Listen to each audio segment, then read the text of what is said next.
Office থেকে ছুটি না হলে আসবো কিভাবে? সে আমি কি করে বলবো? এদিকে তোর ভাগের জিনিস অন্যকে হাতিয়ে নেওয়ার প্ল্যানে ব্যস্ত। কি বলছো বুঝলাম না মা, একটু খুলে বলো। রাইসাকে আমি আমার ঘরের বউ হিসেবে দেখতে চাই। এটা কি বড় কোনো অপরাধ? এ কথা শুনে নওশাদ চুপ করে গেল। মনে মনে লজ্জা পেল খুব। মাথা চুলকাতে চুলকাতে বলল, মা, যেমনটা তুমি চাও আমি রাজি আছি। আমি জানি তুই ওকে পছন্দ করবি, দেখতে ভালো, ভালো ঘরের, কিন্তু মাঝখানে তোর ছোট খালা অন্য সুর বাজাচ্ছে। ছোট খালা আবার কি করলো? কি আর করবে, কাল রাতের ডিনারে বসে ইরফানের সাথে রাইসার বিয়ের কথা বলে উঠেছে। আরে ভাই, আমি তো এসব আগে ভেবে রেখেছি, তাই না? তারপরে কি বলে জানিস? বলে তোর আর রাইসার বয়সের তফাৎ নাকি অনেক। আমার তো ভীষণ রাগ হচ্ছিল। খালুরা কি বললো? কি আর বলবে, আমাদের কথা শুনে বলল রাইসাকে এখনই বিয়ে দেওয়ার কোনো প্ল্যান নেই, ওকে নাকি পড়াবে। হ্যাঁ, এটাই স্বাভাবিক। খালুর তো আর কোনো সন্তান নেই, তাই এটা তো এমনিই হবে।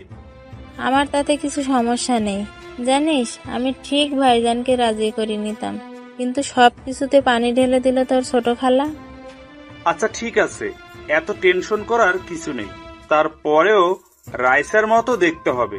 খালু রাইসার মতের বাইরে কিছু করবে না আমি জানি। এটা ঠিক বলছিস বাবা মা। আমি রাইসাকে আমার ঘরের বউ হিসেবে দেখতে চাই। রাইসা তোর সাথে খুব মানাবে। মা, এখনই এসব চিন্তা করো না, পরে দেখা যাবে। তুই রাইসার পাশে পাশেই থাকবি সব সময়, দেখবি তোদের মাঝে ভাব জমে যাবে। আমি ট্রাই করব। আচ্ছা, আমি ফ্রেশ হয়ে নেই এখন। হ্যাঁ যা।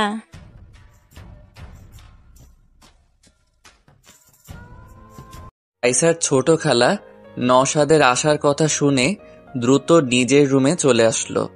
নিজের স্ত্রীকে এভাবে ছুটে আসতে দেখে ফারুক সাহেব হাত থেকে বইটা নামিয়ে রেখে বলল, কি গো, এইভাবে আসলে যে? কি হয়েছে? কি আর হবে, তুমি যেমন তোমার ছেলেও তেমন। সবকিছু আমাকেই দেখতে হবে, আমাকেই ভাবতে হবে। আহা, কি হয়েছে বলবে তো? কি হবে, নওশাদ এসে হাজির, আর তোমার ছেলের খোঁজ নেই। আসবে এখনই, এখনো তো বিয়ে হয়ে যাচ্ছে না। হ্যাঁ, অন্যের বিয়ের খবর রাখে না ঠিক আছে, কিন্তু নিজেরটা যে এবার জুটবে না সেদিকে কি খেয়াল আছে তার? কি বলছো এসব তুমি? এই, তোমার মাথায় কিছু ঢুকছে না? আমাদের ছেলে কি রাইসাকে পছন্দ করে না? হ্যাঁ করে। আর কালকে শুনতে পেল তো আমার বড় বোনের কথা। এখন ওর ছেলে এসেছে, রাইসাকে নিজের করতে তো লেগেই পড়বে। আর সেটা হলে আমাদের ছেলের কপালে ছাইও জুটবে না। ওদের বিয়েতে এসে শুধু নাচতেই হবে। এটা ঠিক বলছো তুমি, ওকে ফোন করো। ইরফান একটু আগে বাসায় এসেছে। ফ্রেশ হয়ে বসতেই ফোনটা বেজে উঠল। আম্মুর কল দেখে ফোনটা ধরে বলল, হ্যাঁ আম্মু বলো। ওই হারামজাদা, কই তুই? এই রে, আম্মুর কণ্ঠে কেমন বিদ্রোহের সুর মনে হচ্ছে। কি করলাম আবার? চাওয়ার আগে 1000 টাকা মেরে দিছি, সেটা আবার ধরে ফেলেনি তো?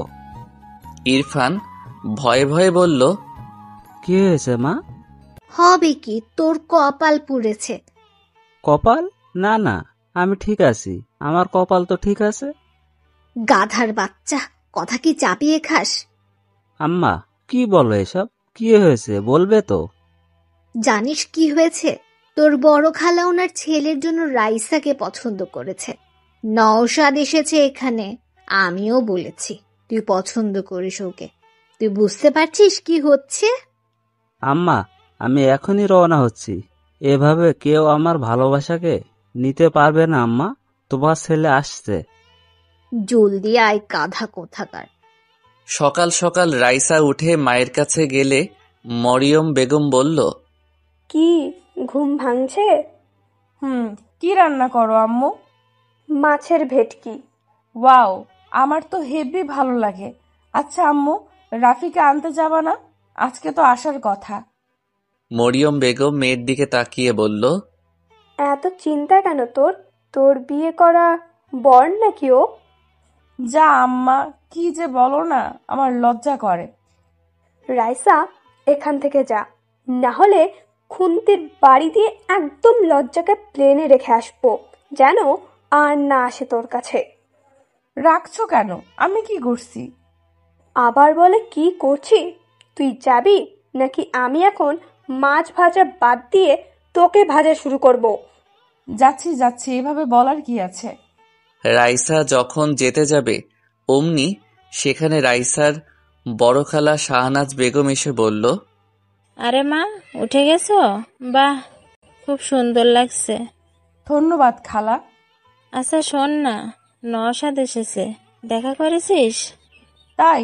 কই, জানি না তো। আরে ওই তো নওশাদ। এই নওশাদ, এদিকে আয়। হ্যাঁ, এদিকে আয়।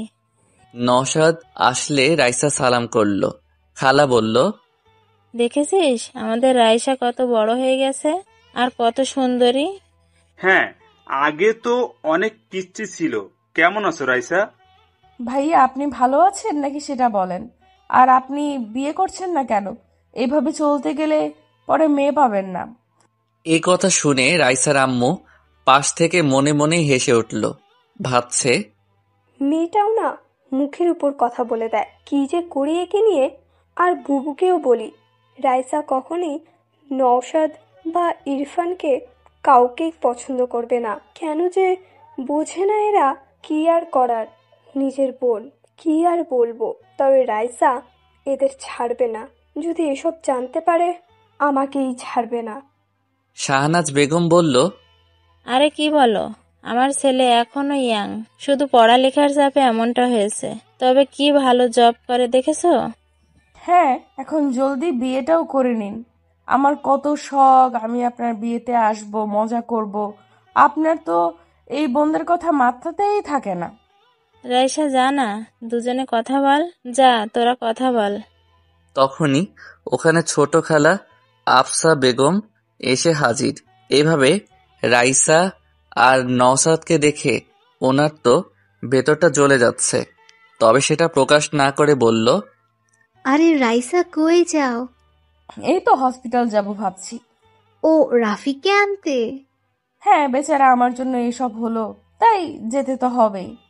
ও আচ্ছা, শোনো, ইরফান আসছে, অনেকদিন পর আসছে। ওকে কিন্তু একটু এদিক ওদিক ঘোরাইও, ও তো তেমন চেনে না। আচ্ছা খালা, আচ্ছা রাতে আড্ডা হবে। এখন আমি যাই, ভাইয়া টাটা। বাই। রাইসা নিচে এসে গাড়ি করে চলে গেল হসপিটাল। রাইসার মা বলল, তোদের হলে এখন একটু হেল্প কর। কেন তোরা এভাবে হঠাৎ কথা কাটাকাটি শুরু করছিস? আমি শুরু করেছি? বুবুই তো শুরু করছে। আফসা, আমার দই দিবি না? আমি কি করেছি? তুই যা বলেছিস আমিও সেটাই বলেছি। এখন কথা হলো আমাদের ভাবনা মিলে গেছে তাই। তোরা নিজেও জানিস রাইসা কেমন মেয়ে। আর রাইসাকে আমি যতটা জানি, ও নওশাদকে আর ইরফানকে ভাইয়ের চোখেই দেখে। ও জীবনেও রাজি হবে না, আর ওর মতের বাইরে ওর বাবাও যাবে না।